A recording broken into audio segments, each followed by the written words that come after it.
അപ്പം ഇന്ന് നമുക്കെൻ്റെ പച്ചമുളക് തോട്ടത്തിലേക്കൊന്ന് പോയാലോ? അങ്ങനെ തോട്ടമൊന്നും പറയാനില്ല, കുറച്ച് പച്ചമുളക് ചെടികൾ. ഇവിടെ പച്ചമുളക് ചെടികൾ മാത്രമൊന്നുമല്ല കേട്ടോ, റോസാ ചെടിയും നിറയെ ഉണ്ട്. പക്ഷേ ഇപ്പോൾ ഇവിടെ ഞാൻ വന്നിരിക്കുന്നത് ഈ പച്ചമുളകൊക്കെ ഒന്ന് പറിച്ചെടുക്കാനാട്ടോ. ധാരാളം വെറൈറ്റി ആയിട്ടുള്ള പച്ചമുളക് ഞാൻ നിങ്ങൾക്ക് കാണിച്ചു തരാം. ഇപ്പം ഞാൻ വലിച്ചുകൊണ്ടിരിക്കുന്നത് നല്ല ഉണ്ട കുഞ്ഞ പച്ചമുളകാണ് കേട്ടോ.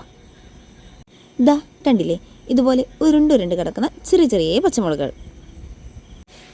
അപ്പോൾ ഈ ചെടിയൊന്നും അത്യാവശ്യം ധാരാളം പച്ചമുളക് എനിക്ക് കിട്ടിയിട്ടോ. ഇപ്പം ഞാൻ വലിക്കുന്നത് കുറച്ച് വെള്ള ചീനിമുളകുകളാട്ടോ. ഇത്തവണ എനിക്ക് കുറച്ചധികം ചീനിമുളക് തന്നെ കിട്ടിയിട്ടുണ്ട്. നമ്മൾ വിചാരിക്കുന്ന പോലല്ല, ഇത് വലിക്കാൻ ഭയങ്കര സാറ്റിസ്ഫാക്ഷൻ ആട്ടോ. കണ്ടില്ലേ, കാണാനും നല്ല ഭംഗിയാണ്.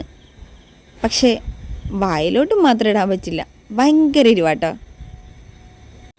അങ്ങനെ ആ ചെടി മൊത്തമുള്ള ചീനിമുളകുകളൊക്കെ ഞാൻ വലിച്ചിട്ടുണ്ട്. ഇതിന് ഞങ്ങളുടെ നാട്ടിൽ ചീനിമുളകുകൾ എന്നാണ് പറയുക. നിങ്ങളുടെ നാട്ടിൽ എന്താ പറയുകയെന്ന് കമൻറ്റ് ചെയ്യാൻ മറക്കണ്ട കേട്ടോ. ഇത് ഈ അച്ചാറിലും ചമ്മന്തി അരയ്ക്കാനൊക്കെ യൂസ് ചെയ്താൽ ഭയങ്കര ടേസ്റ്റ് ആയിരിക്കും.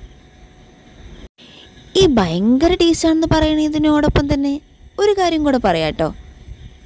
ഇതിന് നമ്മുടെ സാധാരണ പച്ചമുളകില്ലേ, അതിനേക്കാൾ ഇരട്ടി എരിവും കൂടെയാണ്. അങ്ങനെ ഞാനിവിടെ ധാരാളം പച്ചമുളകുകൾ വലിച്ചു കൂട്ടിയിട്ടുണ്ട് കേട്ടോ. പല വലുപ്പത്തിലും പല നിറത്തിലും കാണാൻ തന്നെ നല്ല രസമുണ്ട് അല്ലേ. അപ്പോൾ ഇഷ്ടപ്പെട്ടവർ ലൈക്കൊക്കെ ചെയ്യണേ.